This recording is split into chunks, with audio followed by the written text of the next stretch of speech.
On Patrick Harvie to speak to and move Amendment 13759.1. Around 4 minutes. Mr Harvie.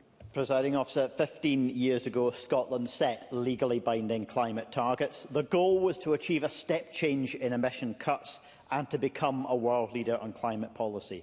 But in truth, Scotland's emissions were slowly coming down before the Act, and they continued on pretty much the same trajectory. Apart from renewable electricity, pretty much every other sector we've seen emissions broadly flatlining or reducing so modestly that it made very little difference.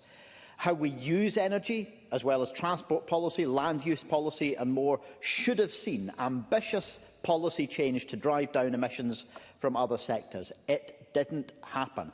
And as a result of that, Scotland is now years behind where we should be. While we'll support the Labour amendment, I do think it's questionable to refer to consistent cross-party support for ambitious action, because in fact cross-party support has often been lacking for the policy change that's needed. Because road traffic emissions will not come down without price playing its part in demand management. Land use emissions will not come down without fundamental changes to what food we produce and how we subsidise it. Heating emissions will not come down without an ambitious programme to get us off the gas grid and face down the lobbyists for the status quo, as well as those in this chamber who have seemed determined to water down the Heat in Buildings programme.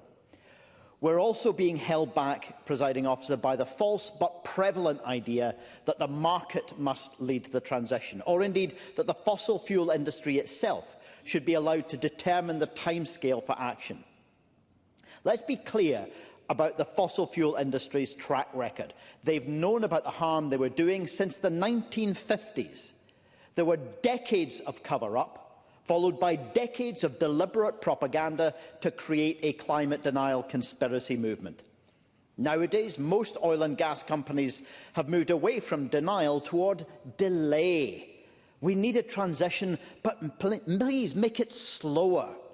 It's like Augustine's prayer, Lord, grant me chastity, but please, Lord, not yet.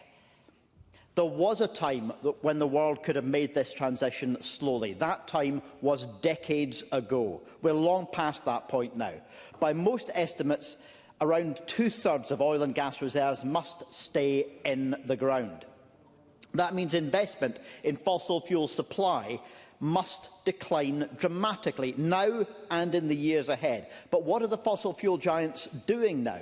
Well, they've generated truly vast profits. BP profits were nearly $28 billion in 2022, nearly $14 billion the year after. Shell raked in $40 billion and $28 billion in the same years.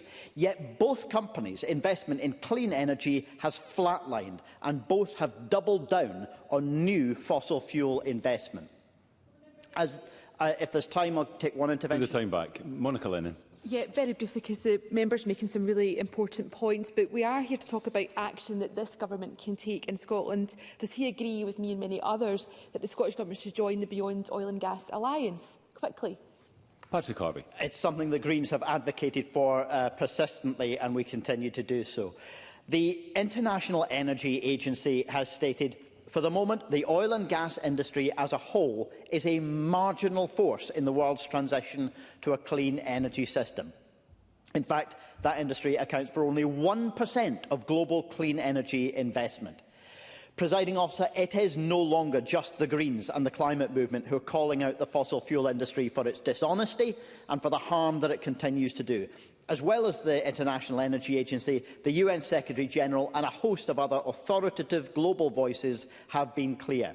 And as for a new climate bill here in Scotland, I have to say that if it is seen as just a technical fix to get the government out of a legal hole, then I fear that the second half of this journey will be just as sluggish as the first, and we will fail.